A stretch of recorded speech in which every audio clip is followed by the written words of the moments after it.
vamos a empezar con esta, este texto que vamos a estudiar, o más bien dos textos que vamos a estudiar hoy.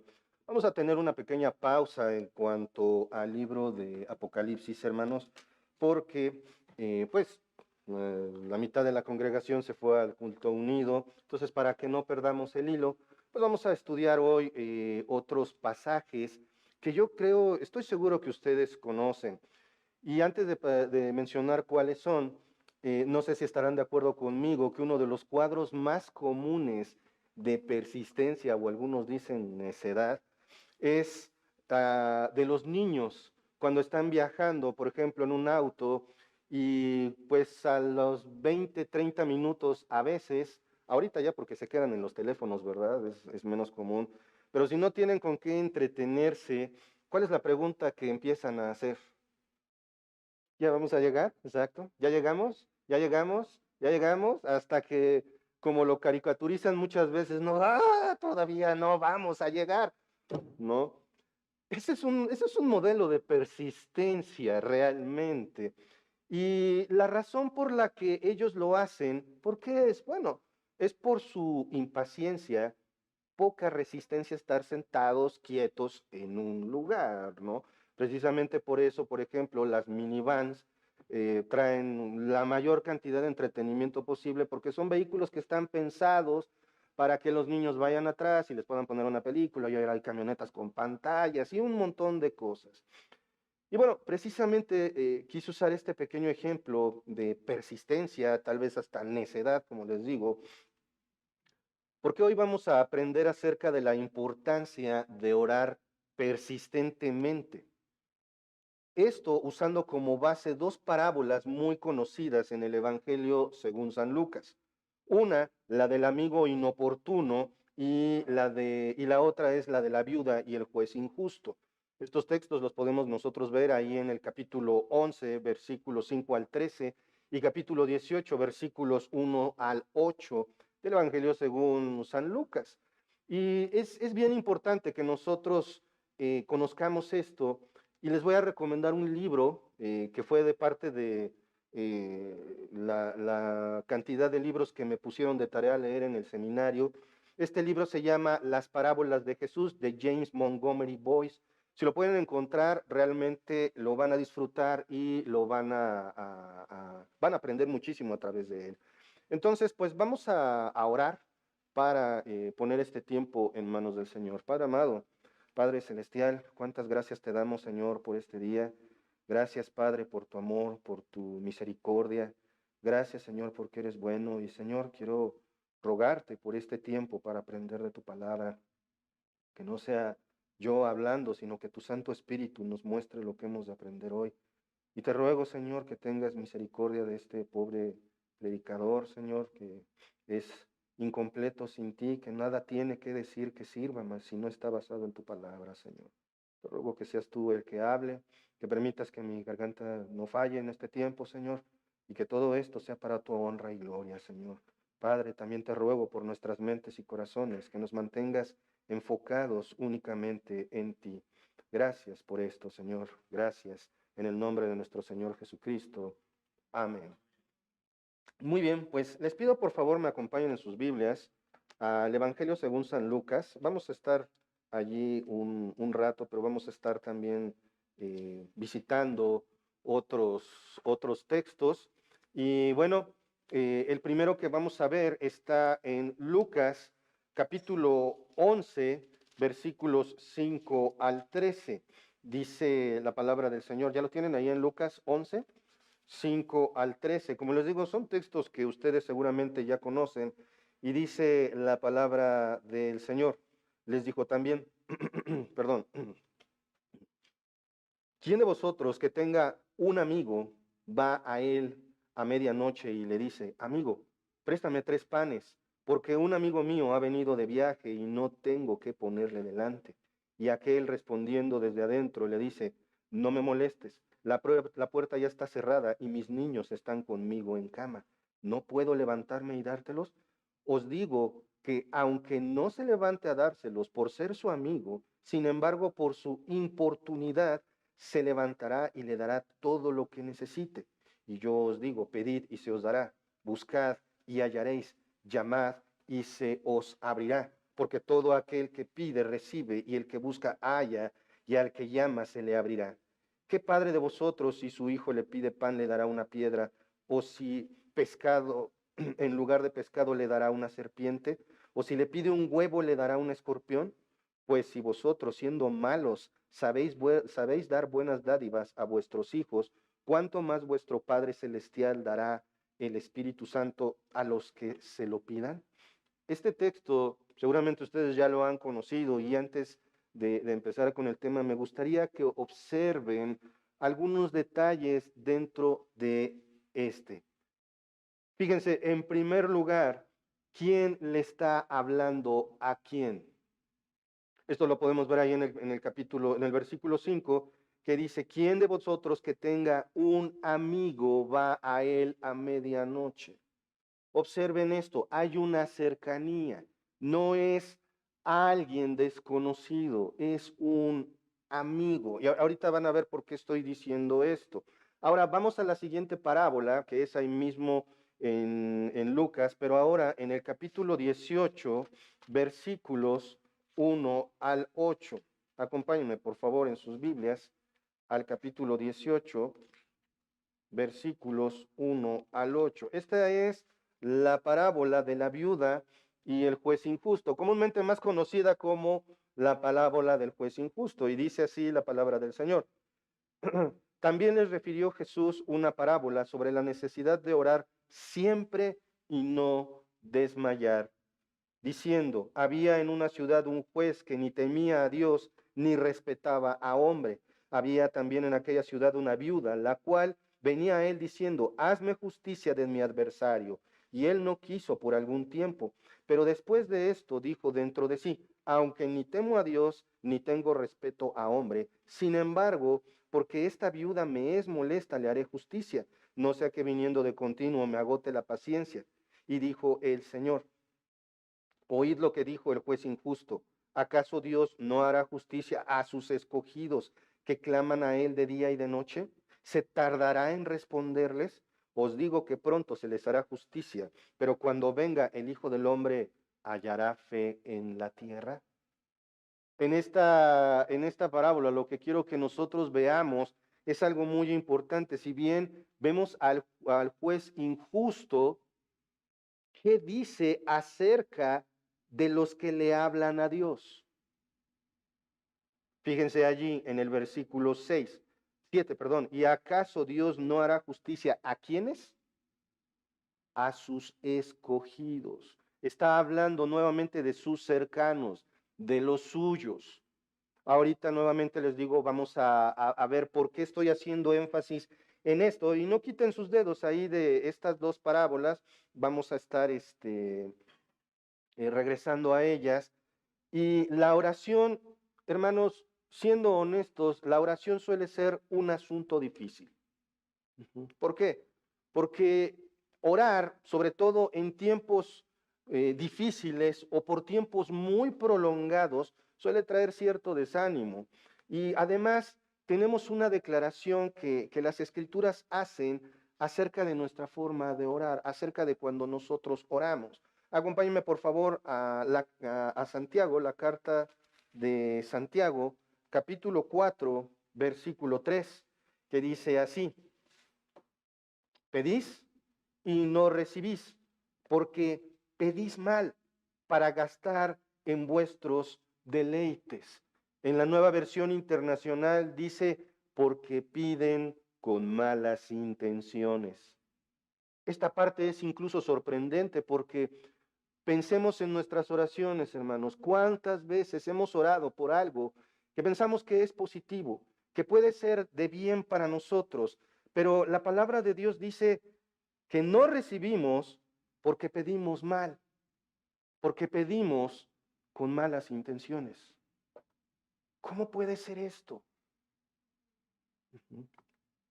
Esa declaración deja en claro que no pedimos de acuerdo a los consejos divinos. Por muy buenas intenciones que tengamos, por muy de corazón que oremos, hay algo muy importante en cuanto a nuestro corazón y lo dicen las Escrituras. ¿Cómo es el corazón? Engañoso y perverso. Eso quiere decir que aún como cristianos, hermanos, la más sincera de nuestras oraciones puede tener un mal fundamento y puede estar siendo una oración que estemos pidiendo cosas que no van de acuerdo a lo que a Dios le agrada. ¡Wow! O sea que puedo estar orando porque a mi hijo le vaya bien y al mismo tiempo estar orando mal. Sí, sí. Puedo estar orando porque mi matrimonio cambie y al mismo tiempo estar pidiendo mal. Sí, porque no alineamos nuestras oraciones a lo que a Dios le agrada. Un ejemplo de persistencia de oración. Conocí una dama que oró cerca de 20 años por la salvación de su hijo. 20 años, hermanos. Ujú. Ella expresaba que a veces se llegaba a sentir tentada a dejar de hacerlo. No veía resultados o más bien la respuesta que ella esperaba por parte de Dios. Fíjense en esto, la respuesta que ella esperaba por parte de Dios. ¿Qué hay de malo en orar por la salvación de un hijo? De manera directa, nada, nada, pero ¿y si oro y le digo, Señor, hazlo salvo, te ruego por él? ¿Qué hay de malo en esa oración, hermanos? Pero si no sé esperar, entonces la intención de mi corazón ya no está bien. ¿Se dan cuenta? Y como dice la escritura acerca del testimonio de una persona, que una mosca puede echar a perder por completo un tarro lleno de perfume.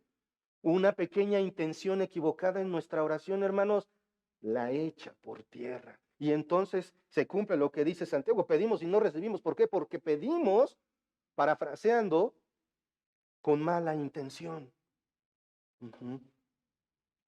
Cada uno de nosotros debe de tomar este ejemplo de esta dama como un ejemplo bueno de persistencia, porque debemos orar y no rendirnos, que precisamente es el título que le puse a este mensaje. No te rindas.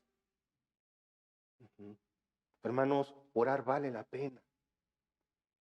No te rindas. Muchas veces también la oración se dificulta porque, ¿saben una cosa? Esto es triste. Hay quienes piensan que no vale la pena orar por lo mismo más de una vez. ¿Para qué oramos por eso? Pues si ya oramos, el Señor ya escuchó. No le tenemos que poner un post-it en la frente al Señor, ¿o sí? Él se acuerda. Entonces, ¿para qué oramos otra vez por lo mismo? Hermanos, debemos de tener mucho cuidado con lo que pensamos, porque hay también quienes piensan que orar varias veces por lo mismo es falta de fe. ¿Que acaso no crees que Dios ya te escuchó? ¿Que Dios está haciendo? Sí, claro. Entonces no ores repetidamente. Esto es un error. Esto es algo que no debemos nosotros hacer. No debemos de pensar nunca que no vale la pena orar por lo mismo más de una vez. Ujú. ¿Por qué, hermanos? Porque si eso fuera verdad, Jesús entraría en esa categoría de no tener madurez espiritual. Jesús entraría en la categoría de que no tiene fe. ¿Y el Señor Jesucristo puede entrar en esa categoría? Definitivamente no. Ujú. ¿Por qué? ¿Recuerdan ahí cuando lo vemos en el huerto de Getsemaní orando por varias horas? Que incluso regresaba con sus discípulos, ¿recuerdan? Regresaba y ¿cómo estaban ellos? Dormidos. Y tampoco hay que ser tan duros con ellos, digo, si después de que has pasado la noche en vela, 3, 4 de la mañana, a ver, continúa despierto sin tener sueño. Pero lo importante aquí es, ¿cuántas veces creen? La Biblia registra algunas, pero ¿cuántas veces cree que pudo haber repetido, pase de mí esta copa? ¿Qué fue el evento físico más llamativo de ese tiempo de oración del Señor Jesucristo? ¿Qué fue? Tenía gran angustia, muchísima. Sudó gotas de sangre. Eso decía que su angustia era inmensa y que estaba orando intensamente. Y lo único que vemos es, pase de mí esta copa, pero no se haga como yo, sino como tú. O sea, que tu voluntad se haga y no la mía. Y saben una cosa, la oración del Señor Jesucristo fue escuchada. Por supuesto que fue escuchada, pero la respuesta, la respuesta no fue exactamente la que él estaba buscando. Acompáñenme, por favor, a la carta a los Hebreos, capítulo 5, versículo 7. Hebreos 5, 7. Fíjense en esto. Este texto nos habla muchísimo de lo que estamos hablando, porque también una vez escuché a alguien que me dijo, no tienes por qué rogarle a Dios. Ah, caray. ¿Cómo? No, Dios te escucha, no le estés rogando, ya le dijiste una vez, no tienes por qué rogarle más. Hermanos, nuevamente mucho cuidado, ya tienen ahí Hebreos 5, 7. Dice, y Cristo en los días de su carne, es decir, mientras estaba únicamente como un humano, tal y como nosotros, ofreciendo ¿qué? Ruegos y súplicas. Ruegos y súplicas. Esto implica que estaba orando y orando y orando, lo mismo, con gran clamor y lágrimas. ¿Qué estaba haciendo el Señor Jesucristo mientras oraba? Gritando y llorando. Qué intensa oración, hermanos. Y todo el tiempo durante esas horas estuvo orando lo mismo. Continúa el texto, con gran clamor y lágrimas al que podía al que le podía librar de la muerte. Observen esto, mucha atención. ¿Qué estaba pidiendo el Señor Jesucristo? Ser librado de la muerte. Pase de mí esta copa. ¿Y a quién se lo estaba pidiendo? Al único que lo podía evitar. Cierra el versículo y dice, fue oído a causa de su temor reverente. La oración del Señor Jesucristo estaba llena de respeto a su Padre Celestial, a Dios el Padre, y fue escuchado. Pero ¿cuál fue la respuesta? No. ¿Por qué? Porque el Señor Jesucristo murió en la cruz para el perdón de tus pecados. Si crees esto, entonces tienes vida eterna. Si crees en cualquier otra cosa que no sea únicamente el Señor Jesucristo, entonces estás perdido por la eternidad. No hay más. No hay otro nombre dado a los hombres que no sea el Señor Jesucristo en el que se pueda ser salvo. Escucha eso. Todos pecaron y están destituidos de la gloria de Dios. Pero la paga del pecado, ¿cuál es? Es muerte. Si cualquier pecado, aún un berrinche de un chiquito, es pecado, entonces merece la muerte. Pero ¿cuál es el regalo de Dios? Vida eterna en Cristo. Solo en Cristo. Si crees en cualquier otra cosa, imágenes, vírgenes, velas, oraciones, lo que sea, entonces ya no estás creyendo en Cristo y por lo tanto estás perdido.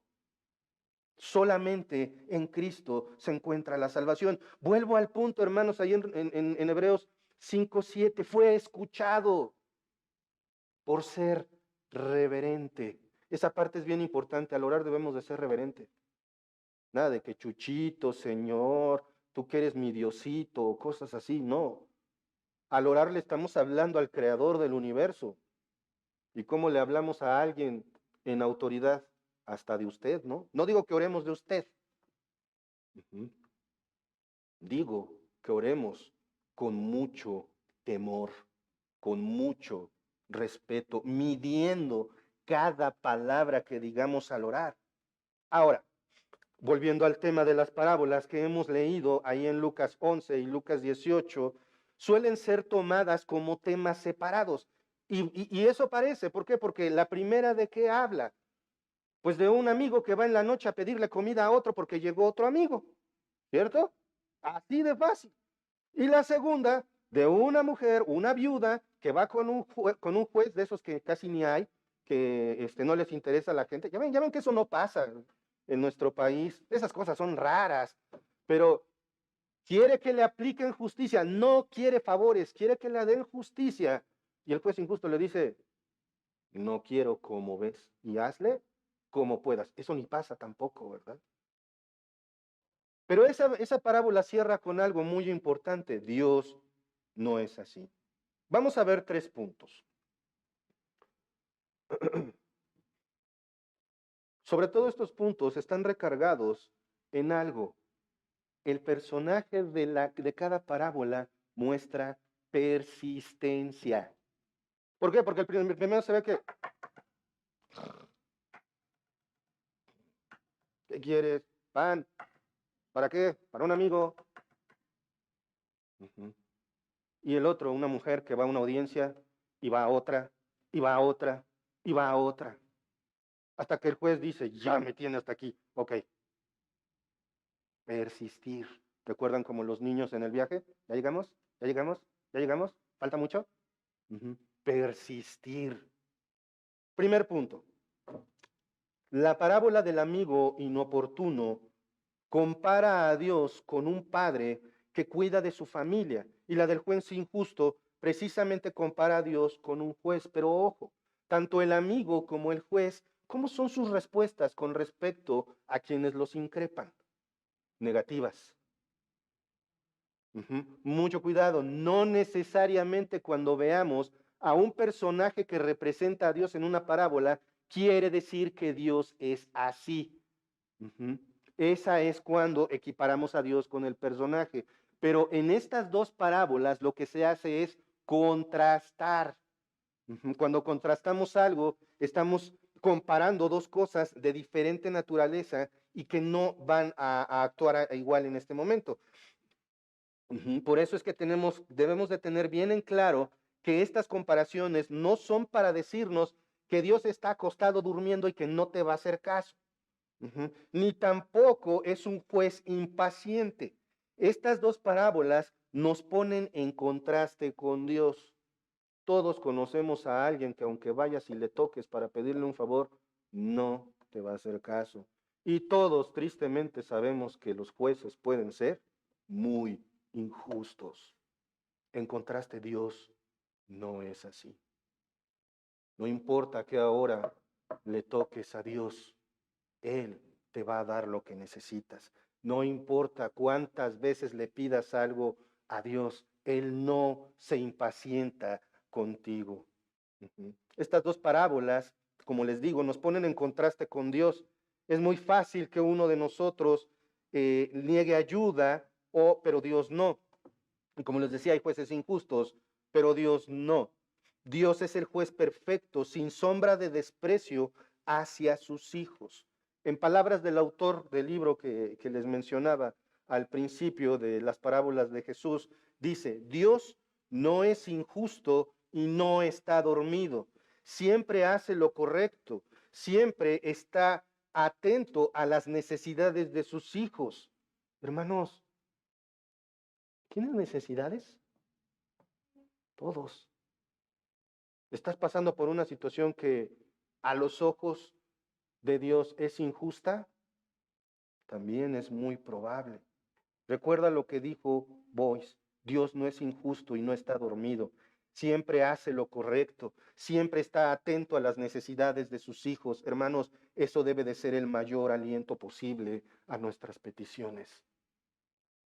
No te rindas, sigue orando. Punto número 2 de estas parábolas. Debemos entender que estas dos historias nos enseñan que la oración no es un privilegio universal y debemos de tener mucho cuidado con esto.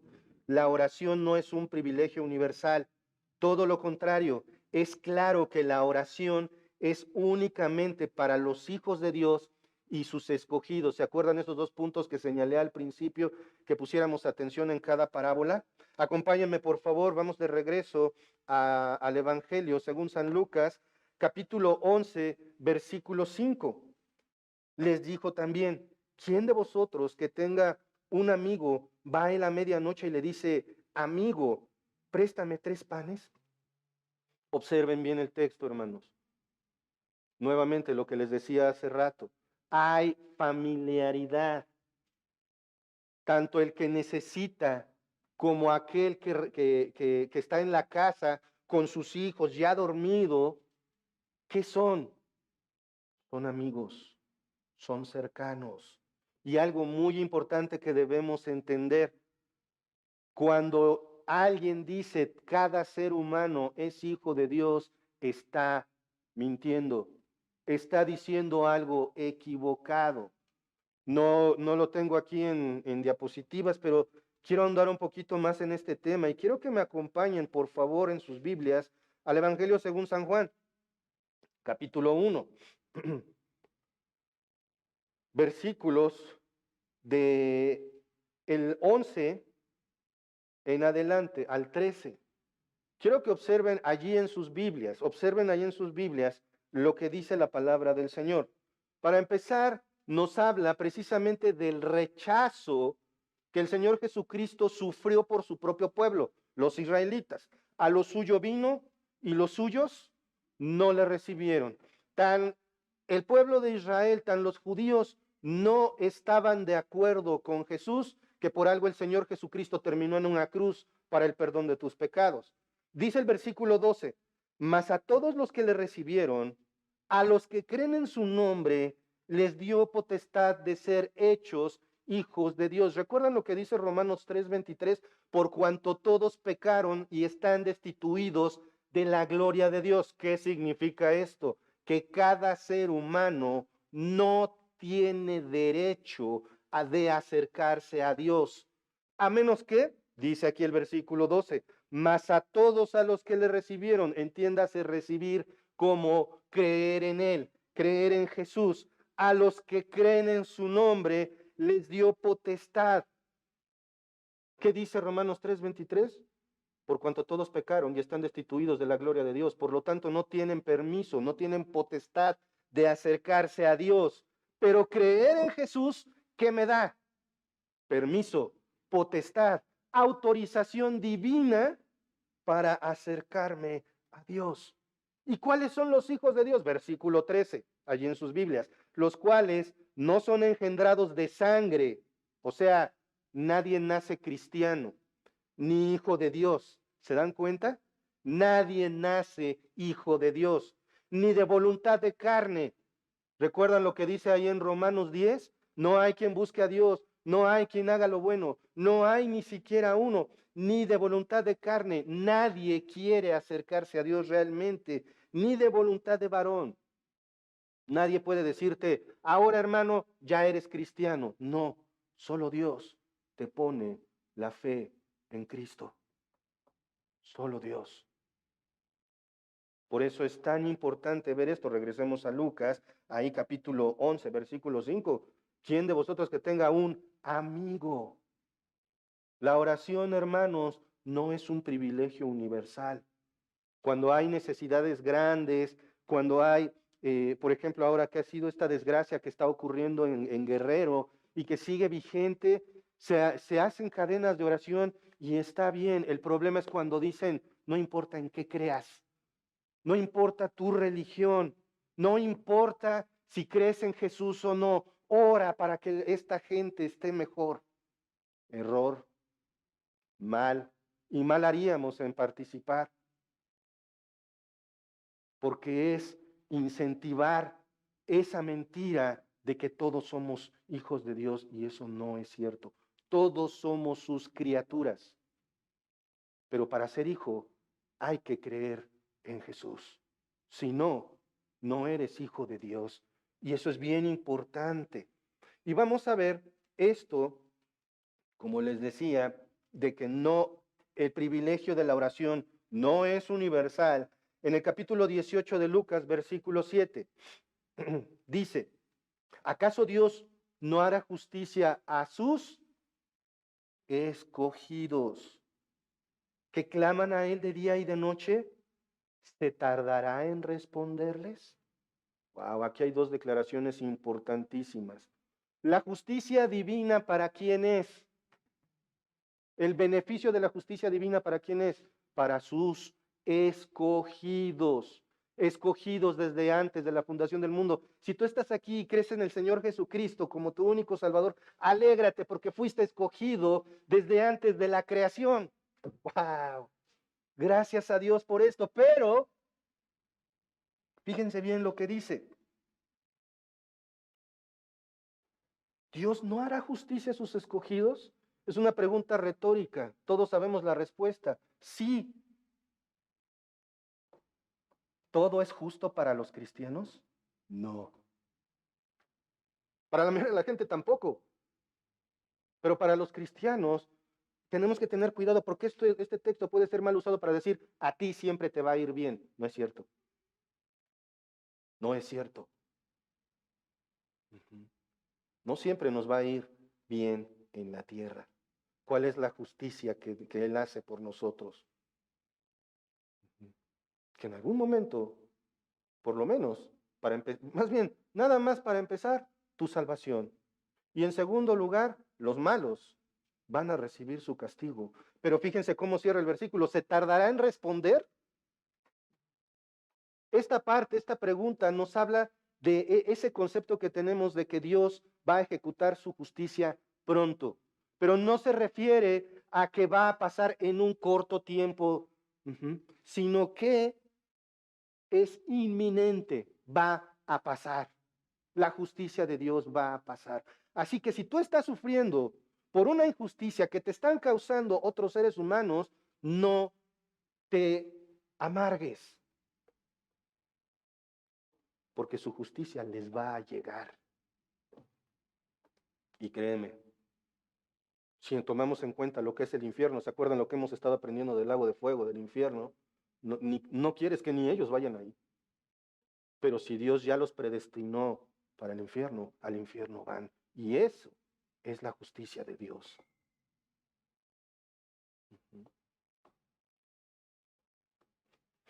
Entonces, hermanos, la oración no es universal. La oración es para los amigos de Dios, para sus escogidos. Dios es el creador de cada ser humano, como les dije, cierto, pero no es su padre. Los seres humanos estamos divididos en dos categorías y no estoy hablando del color de la piel, ni de las naciones, ni el color de los ojos, o si tienen cabello o no. No estoy hablando de eso. Vamos a ver esa clasificación porque es bien importante para terminar de entender el hecho de que el beneficio de la oración no es universal. Acompáñenme por favor a Efesios capítulo 2. Ustedes conocen muy bien este texto, versículos, perdón, me adelanté, me refería a Efesios 5:8, discúlpenme. Efesios 5:8. ¿Ya lo tienen? Dice Efesios 5:8. Porque en otro tiempo erais tinieblas, mas ahora sois luz en el Señor. Andad como hijos de luz. Oh. Antes de Cristo, ¿qué era yo? Fíjense lo que dice, tinieblas. Antes de Cristo, su servidor Gerardito era obscuridad, maldad, solo pecado. Y por lo tanto, merecedor del infierno y a pulso. Y eso cada uno de nosotros. Pero continúa el versículo.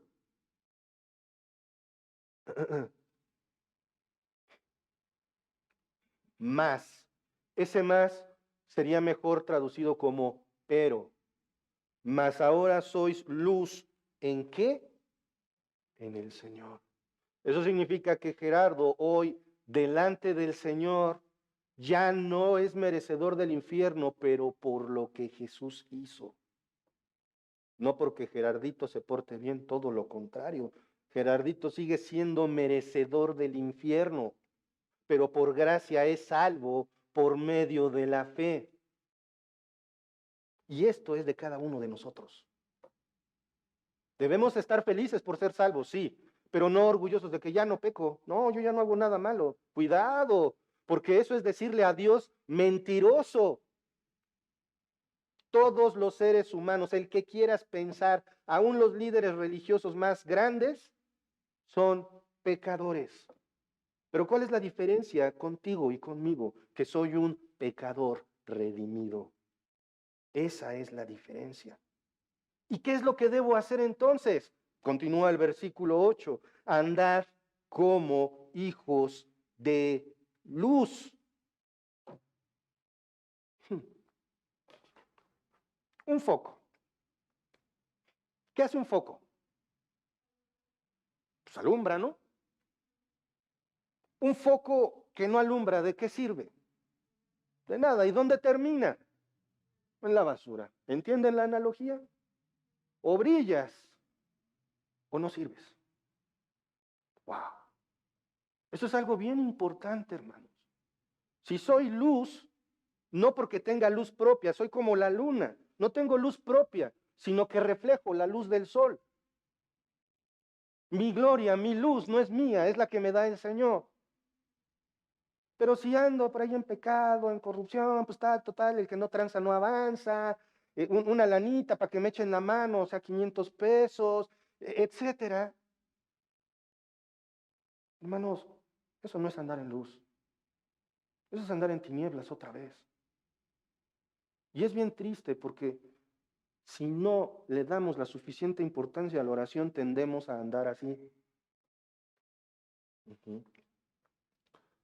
Ustedes conocen las palabras que dice Efesios, ahora sí, 2, 8 y 9. Y es lo que les decía.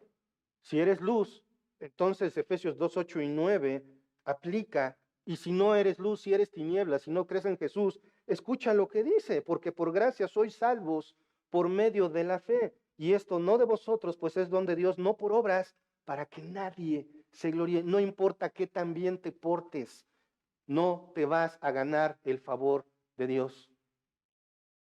No importa cuántas cosas positivas hagas, cuántos donativos hagas, cuántas personas ayudes, no importa. Sin fe en el Señor Jesucristo, aunque estés cuidando a alguien que no puede moverse, sin fe en Jesucristo no es nada. Nuestras obras son como trapo de inmundicia. Entonces, el primer punto que vimos acerca de estas parábolas es que Dios cuida de los suyos, de los suyos. El segundo punto es que debemos entender que la oración no es un privilegio universal. Y el tercer punto es, estas parábolas no enseñan que al orar obtendremos lo que queremos tal y como sale de nuestro corazón. ¿Qué pidió uno? Pan. Y como dicen los zaguanes de San Juan, piden pan, no les dan. Y el otro, la viuda, ¿qué quiere? Justicia. Y la historia pareciera indicar que recibieron lo que querían. Pero eso no es lo que nos enseñan estas parábolas. Esto lo podemos ver claramente cuando leemos el contexto. No vamos a obtener siempre lo que sale de nuestro corazón, hermanos. La respuesta de Dios siempre va a ser la correcta a nuestra oración, pero no necesariamente es lo que queremos. Vamos por favor ahí otra vez a Lucas, capítulo 11, versículos 9 y 10. Fíjense lo que dice, porque estos textos son usados para pervertir la palabra del Señor. Y yo os digo, pedid y se os dará, buscad y hallaréis, llamad y se os abrirá, porque todo aquel que pide recibe, y el que busca halla, y al que llama se le abrirá. Pues no, que no nos va a dar lo que queremos. Ahí dice, ¿sí o no? Pero veamos el contexto, hermanos. Si nosotros vemos el antecedente, porque ojo, ¿cuál es el contexto de un versículo? Pues el versículo anterior y el versículo siguiente, pero también el capítulo anterior y el capítulo siguiente, pero también el libro anterior y el libro siguiente. Por lo tanto, el contexto de cualquier texto es la Biblia entera. No nos quedemos nada más con el versículo, porque por eso engañan a muchos. Sin embargo, ahorita precisamente quiero que veamos el contexto en este mismo capítulo. Lucas 11:2. En esta parte, al principio del capítulo 11, nosotros encontramos la versión de Lucas del Padre Nuestro. Dice el capítulo 11, versículo 2, y les dijo, cuando oréis, decid, Padre nuestro que estás en los cielos, santificado sea tu nombre, venga tu reino, hágase tu voluntad como en el cielo, así también en la tierra. Y luego vienen las peticiones personales, danos pan, no nos metas en tentación, y lo que sigue. ¿Se dan cuenta qué es lo primero que debemos de pedir al orar? ¿De qué es de lo que debemos de estar conscientes al orar? Observen el versículo. Para empezar, el Señor Jesucristo, ojo, el Padre Nuestro lo podemos orar, sí, pero no es para que lo estemos repite y repite y repite. Eso no está bien. Sino que debemos entender que el Padre Nuestro es un modelo de oración. Por eso el Señor Jesucristo dice, cuando oréis, decid, o háganlo así, algo parecido. Padre nuestro que estás en los cielos. Tuvimos una serie de devocionales en el tiempo de oración del Padre Nuestro, creo que fueron 8. Y lo primero que aprendimos fue, Padre nuestro que estás en los cielos. Dios es nuestro Padre, sí. Es cercano a nosotros, sí, pero hay una enorme diferencia entre Él y nosotros. ¿Dónde está Él? Eso nos coloca a nosotros en la tierra. Él está en el cielo. Padre nuestro que estás en el cielo. No eres papito, no soy Jehová Junior ni ninguna de esas tonterías. Soy hijo del Padre Celestial. Entonces, para empezar, reverencia. Santificado sea tu nombre. Al orar, hermanos, alabémoslo por lo que Él es. Demos gracias porque Él es grande, porque Él es bueno, porque Él es misericordioso. Continúa, venga tu reino. ¿Qué es lo más importante en nuestra vida? ¿Tener casa, coche, carro, hijos exitosos, dinero? No, que la voluntad de Dios se haga en la tierra. Por eso, venga tu reino, hágase tu voluntad como en el cielo, así también en la tierra. O sea, la voluntad de Dios no tiene oposición en el cielo. Dios dice y los ángeles hacen. Dios dice y se hace su voluntad. ¿Cómo creó todo? Dios dijo y se hizo. Nada de que lo moldeó con las manos y no sé. No, no, no, no, no. Dijo y se hizo. Hágase tu voluntad como en el cielo, así también en la tierra. Lo que debemos desear es que los mandatos del Señor se cumplan en la tierra sin oposición. Ojo, oposición no es lo mismo que interrupción, porque por mucho que los seres humanos quieran oponerse a lo que Dios manda, no significa que van a lograr detenerlo. Entonces, hermanos, debemos de tomarlo muy en cuenta. Todo lo que debemos tener en cuenta al orar es lo verdaderamente importante, la voluntad de Dios. Es decir, que debe de ser nuestro principal objetivo para así plantear nuestros intereses. Hermanos, recordemos otra vez al Señor Jesucristo en Getsemaní. ¿Qué pedía? Pase de mí esta copa. ¿Qué obtuvo? La muerte en la cruz. Si tú estás pidiendo por algo, fíjate bien, recuerden lo que vimos al principio. ¿Se acuerdan lo que vimos ahí en Santiago? Que no sabemos pedir, porque pedimos pecaminosamente para nuestro propio interés. ¿Por qué quieres que, vamos a tomar el ejemplo de la viuda, ¿por qué quieres que se te haga justicia? Para que le duela, para que te paguen, para que sufra, para que vea que no pueden contigo, etcétera.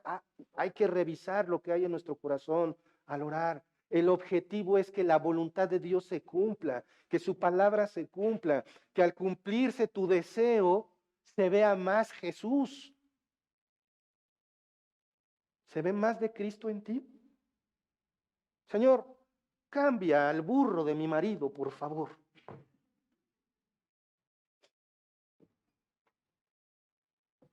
Creo que es obvio, ¿verdad? Lo que estoy tratando de decir. Cámbiala. Es que, Señor, tú no la conoces. ¿Perdón? Señor, bendice a mis hijos. Pero están en un bar. Bendícelos, Señor. Tenemos que tener mucho, mucho, mucho discernimiento cuando oramos, hermanos. ¿De acuerdo? A veces quizás a un hijo amado se puede decir, Señor, castígalo, porque solamente así lo vas a detener de su pecado. ¡Wow! Se oye terrible, pero quizás es lo necesario. Es decir, que debemos orar en la voluntad de Dios. ¿Qué significa esto? Significa que al orar debemos pedir cosas que las escrituras nos muestran claramente que son la voluntad de Dios. Y hay montones de ejemplos y montones de temas, pero vamos a ver algunos solamente para que veamos lo que es pedir en la voluntad de Dios, ¿de acuerdo? Acompáñenme por favor en sus Biblias al Evangelio de Juan, capítulo 6, versículo 40. Juan 6, 40. Dice, y esta es la voluntad del que me ha enviado, que todo aquel que vea al Hijo y cree en él tenga vida eterna, y yo le resucitaré en el día postrero. Verán la promesa. ¿Y qué es lo que quiere Dios? La salvación para el individuo. Hermano, quieren, hermanas, quieren orar por alguien. Primero, ¿qué debemos de pedir? Por su salvación. Por su salvación. No hay forma de que Dios tome en cuenta la oración de esa persona, sino hasta que se arrepienta y ponga su fe en Cristo. Cuidado cuando le decimos a un no creyente, haz la voluntad de Dios. ¿Se dan cuenta del error? Pídele a Dios. ¿Y qué le va a pedir si no lo va a tomar en cuenta? Arrepiéntete, pon tu fe en Cristo y luego oramos por esta situación.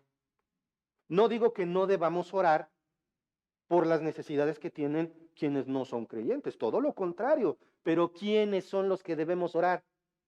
Nosotros, porque a nosotros sí nos hace caso. Al no creyente no le urge que tenga comida, que tenga techo, que tenga trabajo, que se arregle su matrimonio.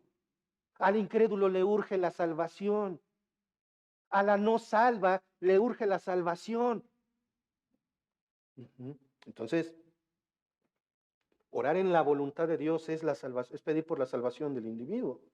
Ahora vamos a otro ejemplo, algo que ustedes conocen muy bien, ahí en Romanos, capítulo 12, versículos 1 y 2. Así que, hermanos, os ruego por las misericordias de Dios que presentéis vuestros cuerpos en sacrificio vivo, santo, agradable a Dios, que es vuestro culto racional. No os conforméis a este siglo, sino transformaos por medio de la renovación de vuestro entendimiento, para que comprobéis cuál sea la buena voluntad de Dios, agradable y perfecta. Los cristianos debemos asumir al orar que cualquier cosa que contribuya al crecimiento de su santidad o renovación de su mente es la voluntad de Dios. ¿Se dan cuenta? Si al orar, eso por lo que estás orando contribuye a tu crecimiento espiritual, de acuerdo a lo que la palabra dice, o a la renovación de tu mente, entonces es voluntad de Dios y estás orando bien. Por lo tanto, cualquier cosa que impida el crecimiento, tu crecimiento en santidad, no es voluntad de Dios, no le agrada. Vamos a ver otro. Acompáñenme, por favor, vamos a regresar a Santiago, capítulo 1, versículo 5. Y esto es una promesa, hermanos. Cuando estés metido en una encrucijada que no sabes ni qué decir. ¿Qué dice Santiago 1:5? Y si alguno de vosotros tiene falta de sabiduría, pídala, ¿a quién? A Dios, el cual da a todos abundantemente y sin reproche, y le será dada. Ya no sabes ni qué decir, dile al Señor así, Señor, dime, ¿y dónde está metida toda la sabiduría divina? En el libro que tienes en tus manos. Por eso también, para orar bien, debemos conocer las Escrituras. Muchas veces no oramos bien porque la Biblia la abrimos nada más cuando el predicador está hablando. Y eso, a veces. Un conocimiento de la Escritura, hermanos, nos lleva a una oración reverente y agradable a Dios. A una oración que está en Dios. Vamos a regresar a, bueno, no es cierto, no hemos ido, pero vamos, por favor, acompáñenme a Filipenses, capítulo 4,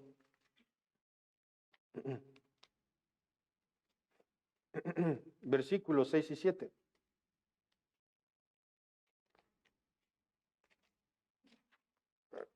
Ya, aquí está. Filipenses 4, 6 y 7, ¿ya lo tienen? Dice así la palabra del Señor. Por nada estéis afanosos, sino sean conocidas vuestras peticiones delante de Dios en toda oración y ruego con acción de gracias. Y la paz de Dios, que sobrepasa todo entendimiento, guardará vuestros corazones y vuestros pensamientos en Cristo Jesús. Dios quiere que estés en paz, ¿sí? Dios quiere que tengas paz, pero es paz como la que Él tenía, ¿se acuerdan? Cuando fueron y lo despertaron en medio de la tormenta. O sea, como mojado, sangoloteado, soplado por el viento. ¿Y el Señor Jesucristo cómo estaba? En paz. Y sus discípulos, vamos a morir. Ya lo habían visto hacer N cantidad de milagros. ¿Y de dónde sacaron la idea de que se iban a ahogar? De su humanidad, de sus dudas. Hermanos, Dios quiere que tengas paz y te la dará en medio de grandes dificultades si se las pones de manifiesto. No estoy diciendo que en medio de ese terrible proceso que estás pasando vas a estar chiflando y aplaudiendo, ¡hey, estoy en paz! No, pero vas a tener la paz necesaria para que en cualquier circunstancia estés tranquilo. Por nada estéis afanosos. ¿Sabían que permanecer preocupado por un tema, estarte mordiendo las uñas, es pecado? Dice, por nada estés afanoso. O sea, pues sí, preocúpate, luego ocúpate y deja la preocupación atrás. Pero si permanezco en la preocupación, si no quiero ni siquiera acercarme a un grupo, no vaya a ser que ahorita que ya está la influenza y otra vez el COVID y todo eso, ni voy porque me voy a contagiar. No te afanes. No te afanes. No digo que no te cuides, pero no te afanes. El Señor nos quiere en paz. No dije prósperos, no dije ricos, no dije con camioneta, no dije con salud absoluta. Dije en paz en medio de la tormenta. Y eso me recuerda mucho a Jonás. Él sabía que era hijo de Dios. Si se hundían todos los demás, a él no le preocupaba. Él iba con Dios. Era un profeta del Señor. ¿Y cómo lo encontraron en medio de la tormenta también? ¿Qué tienes, dormilón? Pues por eso estaba en paz, porque si me muero, al estilo de lo que dijo Pablo, para mí el vivir es Cristo, el morir es ganancia, si me muero si me ahogo me hacen un favor. Esa es la paz en medio de la tormenta. Claro, la de Jonás no era precisamente adecuada. En caso de que tu pensamiento sea, bueno, ninguna de estas citas que me estás diciendo, Gerardo, cubre lo que a mí me está pasando. Hay un versículo que puede ayudarte a orar en la voluntad de Dios, aún cuando no tienes ni por qué orar según tú. Porque luego no falta. ¿Quieres que oremos? No, no me hace falta nada. ¿Es en serio? Hermano, ¿quieres poner algo en manos de Dios? No, no, estoy bien. ¿Ok? En esos momentos, la verdad, yo oro por la persona y digo, Señor, muéstrale sus necesidades. Filipenses 4:8, ahí más adelantito. Por lo demás, hermanos, todo lo que es verdadero, todo lo honesto, todo lo justo, todo lo puro, todo lo amable, todo lo que es de buen nombre, si hay virtud alguna, si algo digno de alabanza, en esto pensad. Si las cosas que deseas son las mejores para ti, para tu crecimiento espiritual, adelante. Si no, deséchalas. Si no es algo bueno, si no es algo puro, si no es algo de buen nombre, si no es algo amable, si no es virtud, si no es algo digno de alabanza, en esto pensar, y no en tu concepto, sino que diga la palabra de Dios. Ahora, El título de este mensaje es No te rindas. Es decir, no dejes de perseverar en la oración, pero debemos de ser cuidadosos al orar, siempre observando que sea dentro de lo que es la voluntad de Dios, cuidando de no estar pidiendo cosas que entorpezcan nuestro desarrollo espiritual. Y con esto en la mente, recordemos rápidamente lo que dice ahí en Santiago 5:16. No lo busquen, pero sí vayan a la carta de Santiago. ¿Qué dice Santiago 5:16? La oración eficaz del justo puede mucho. Wow. ¿Cómo le llama a tu oración? Eficaz. Pero es eficaz por lo que Cristo hizo por ti. Y porque como vemos, también tenemos a un intercesor entre Dios y nosotros al orar, al Espíritu Santo. Y también el Señor Jesucristo está orando por nosotros constantemente.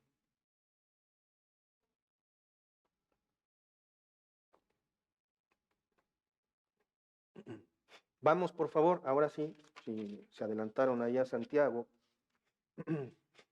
al capítulo 4, versículos 2 y 3. ¿Ya lo tienen? Dice, codiciáis y no tenéis, matáis y ardéis de envidia y no podéis alcanzar, combatís y lucháis, pero no tenéis lo que deseáis porque no pedís, pedís, ay, perdón, dije 2 y 3, ¿verdad?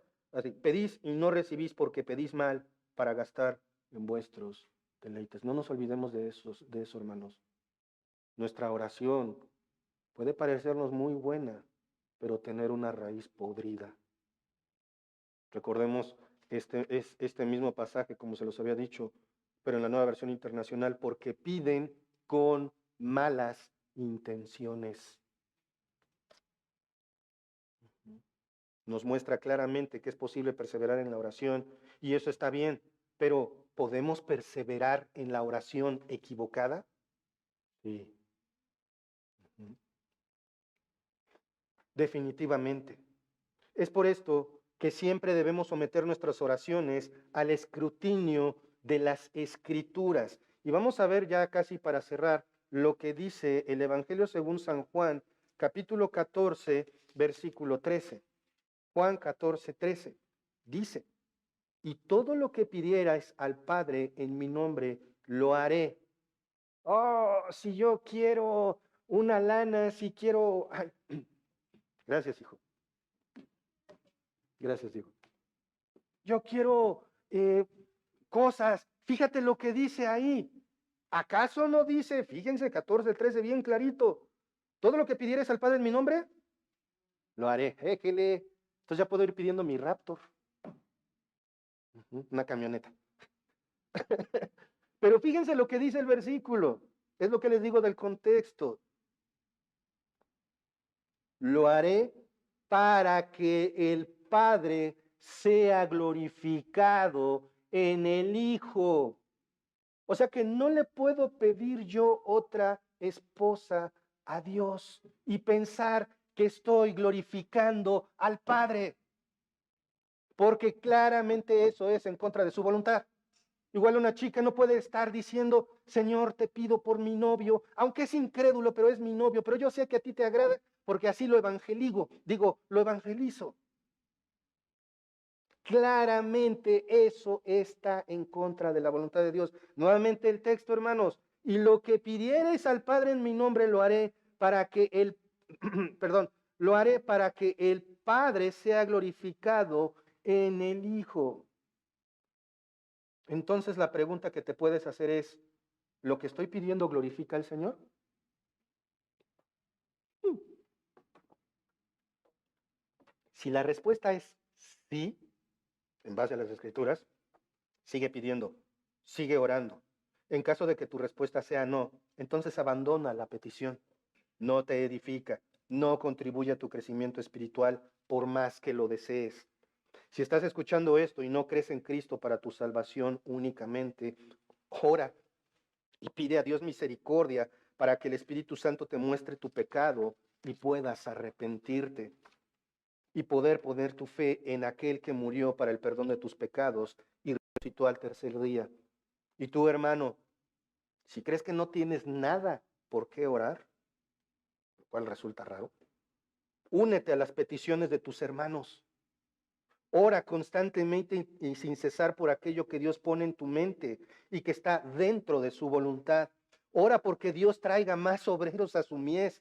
Ora por la salud y provisión de otros hermanos. Ora para que puedas ver ese pecado que te toleras en tu vida y te arrepientas. Ora por la salvación de tus seres queridos. Ora por tu crecimiento espiritual. Ora por tu fidelidad al Señor. Ora porque en el momento de la prueba no falle tu fe. Ora, no te rindas. Señor, cuán grande eres, Padre. Cuán justo eres, Señor. Y gracias porque por esa justicia es que el Señor Jesucristo murió en la cruz para el perdón de nuestros pecados. Gracias, Padre, porque nos has dado ese privilegio de orar. Señor, no permitas que caigamos en el desdén de la oración. No permitas que nuestra oración se vuelva una constante repetición y entonces se transforme en rezo. Señor, no permitas que mecanicemos las palabras al dirigirnos a ti. Guárdanos de ser irreverentes cuando te hablemos, Señor. Muéstranos todas nuestras necesidades de oración, Señor. Muéstranos que debemos persistir en la oración. Haznos persistentes al orar. Haznos partícipes de la oración, que cuando se convoque a orar nos amontonemos, que cuando haya solicitud de un turno para orar se levanten muchas manos. ¿Por qué? Porque estamos hablándote a ti, Señor. Haznos reverentes también al orar, Padre. Porque, Padre, muchas veces es triste que al orar es el momento de guardar cosas, es el momento de checar el teléfono, de ir al baño. Señor, te estamos escuchando y te estamos hablando a ti, el Señor del universo. Padre, pon en nosotros el afán de no rendirnos al orar y persistir en oración, en esa confianza, como Abraham, que se le prometió una tierra y nunca la vio, pero estaba seguro de que se la ibas a dar. No la vio físicamente. Padre, permítenos siempre persistir en la oración y no rendirnos. Gracias en el nombre de nuestro Señor Jesucristo. Amén. Dios los bendiga, hermanos.